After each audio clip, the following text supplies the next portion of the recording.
안녕하십니까. 오늘은 52세 된 남자분 사주를 한번 풀어볼 건데요. 이 사주도 우리가 공부할 게 좀 있습니다. 우리가 흔히 칠살격에 칠살도 왕하고 식신 제사라니까 식신도 왕할 경우에는 언제 발복하느냐, 그럴 때는 일간을 강하게 하는 운이 들어올 때 발복한다, 이런 말이 있죠. 그래서 이 사주는 칠살격에 식신 제사라는 사주입니다. 그래서 식신도 왕하고 칠살도 왕하는데 언제 발복할 것인가, 그것을 우리가 한번 이 사주를 통해서 한번 알아볼까 합니다. 이 사주는 미월의 개요일주입니다. 그래서 우리가 보면은 정을기해서 사주를 여러분들이 풀 때 항상 그 월지를 중심으로 봐야 됩니다. 월지가 중심이 돼서 거기서 투출된 기운이 월령. 그래서 사주는 항상 용신을 잡고 봐야 됩니다. 용신을 안 본다거나 용신을 이상한 데서 찾으시면 안 됩니다. 무슨 억부용신 해가지고 일간이 왕하면은 그것을 이제 좀 극하는 재관으로 흐르면 좋고, 일간이 약하면은 인비로 흐르면 좋다, 단순히 이렇게 해가지고는 사주가 안 풀리고요.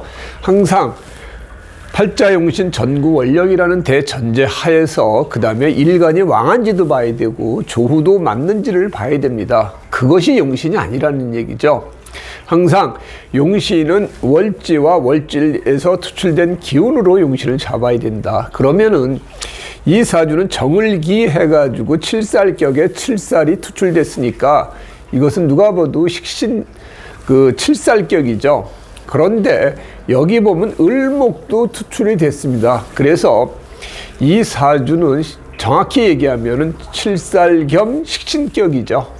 살겸 식신격이라고 우리가 얘기를 할 수 있는데, 대표적인 것만 얘기하면 칠살격이라고도 할 수 있는 거고요. 그래서 칠살에 칠살이 투출됐으니까 사주가 참 청아하게 됐죠. 만일에 칠살인데 관이 투출되면은 관살혼잡이라고 해서 사주가 탁하다, 우리가 이렇게 얘기를 하는데, 이 사주는 칠살격에 칠살이 떠서 상당히 좀 괜찮은 사주가 된 모양새입니다. 그리고 칠살은 우리가 순용으로 하는 게 아니라 역용을 해야 되는 거죠. 우리가 흉신일 경우에는 그것을 제어하는 기운으로 흐르는 게 좋다. 그래서 천간에 보면은 칠살격에 이렇게 식신이 목극토하는 게 좋습니다. 식신이 제사라는 사주고, 그 옆에 또 비견이 있으면은 이게 왜 좋으냐면은 재운이 들어와서 목생화 화생토 하는 것도 어느 정도 이 부분이 커버해 줄 수 있다라고 해서 저것도 나쁠 건 없습니다.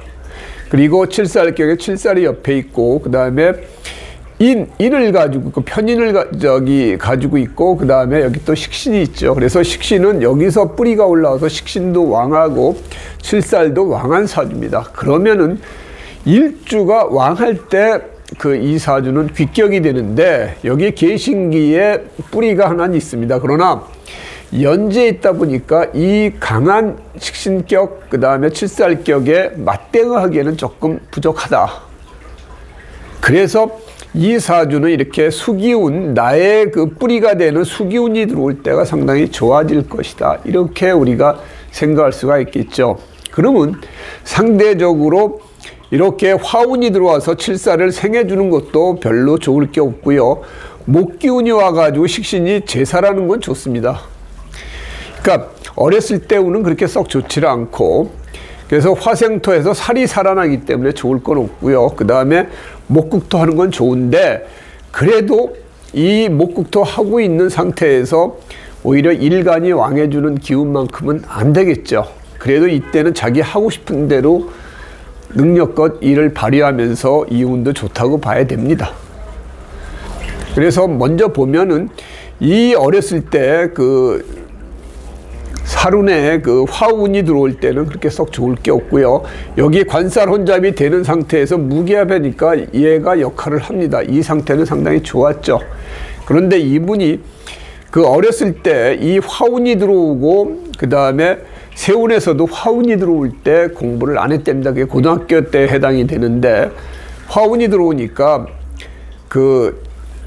재운이 들어온 거죠. 그러면은 재생살이 되니까 아마 고등학교 때 친구들과 어울리거나 여자친구가 있거나 해가지고 공부를 제대로 못하게 되는 거죠. 그러니까 이분이 살과 인과 식신도 있어서 머리가 상당히 비상하고 공부도 잘했었는데 이 대운 중에 그 재운으로 흐르면은 재극인해서 공부를 안 하게 됩니다. 그래서 학생들이 웬만하면은 그 학생 때는 인운으로 흐르는 게 좋다.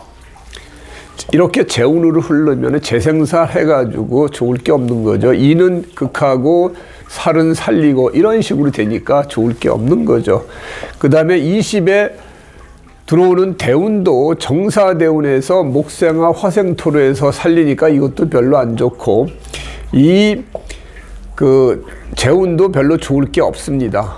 그리고 30대에 보면은 이 목생화 돼가지고 역시 그렇게 썩 좋지 않고 진이 들어오면은 이 칠살격에 관이 들어오는 꼴이니까 관살 혼잡이 돼서 이때도 좋을 건 없고요. 이 사주가 40대 들어와서 그 식신으로 그 천간지지가 들어올 때부터 자기 일을 제대로 하기 시작을 합니다.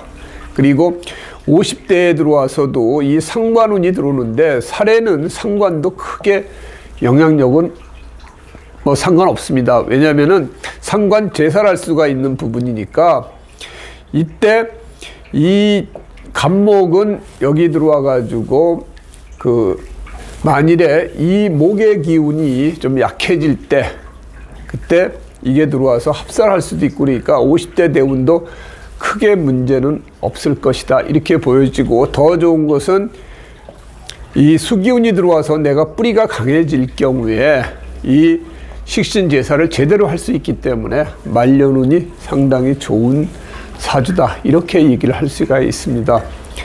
그러나 이 사주를 이제 보면은 그 배우자궁은 묘유충을 해가지고 이 칠살격에 이 편인은 좋죠. 그래서 배우자는 좋은 배우자를 둘 수 있지만 묘유충 배우자하고 사이는 그렇게 썩 그 좋지는 않다. 기본적으로 이 사주가 가지고 있는 그런 문제점이라 할 수 있죠. 특히나 이런 살을 쓰는 사주는 재생사라는 게 안 좋기 때문에 돈을 너무 많이 벌거나 아니면은 여자를 또 사귀거나 하면은 폐가 크게 납니다. 그래서 이분은 자기 부인만 생각을 해야 되고 만일에 바람을 핀다거나 이러면은 상당히 어려움에 처할 수 있는 그런 사주다. 그리고 이 그 충미충 해가지고 직업적으로도 좀 전변이 좀 있을 수 있는 사주다 이렇게 볼 수 있습니다. 그래서 오늘은 이 칠살격에 지금 뭐 크게 일하는데 크게 문제 없다고 그러는데 문제는 이 갑인 대운 중에서도 이제 내년부터 들어오는 을사병호 정미 화운으로 흐르면은 이 또 다시 그 살이 살아나고 여기도 목생화 화생토가 되기 때문에 어려운 일이 그 발생될 수 있습니다. 그래서 그 내년부터 들어오는 화운에서는 어떤 일을 벌리지 말고 그 조금 지키는 정도의 사업을 하라고 했습니다. 그래야 그 시기를 무난히 넘어가고 금기운으로 흐르면은 토생금해서 괜찮죠. 그리고 나중에 이렇게 수기운으로 흐르면은 식신제사를 할 수 있는 그런 어떤 발판이 되기 때문에 그 내년 을사병호 정미 그때만 조금 조심하라고 이렇게 얘기를 했었습니다. 그래서 오늘은 이 칠살격이 제대로 서 있고 그다음에 식신도 그것을 제대로 그 극제하는 그런 이제 사주인데 일간이 조금 약한 게 흠인데 일간을 강하게 하는 수기운이 들어올 때 이 사주는 제대로 그 발복하지 않을까 그런 생각을 합니다. 그래서 오늘은 칠살격 사주를 가지고 여러분을 찾아뵙습니다.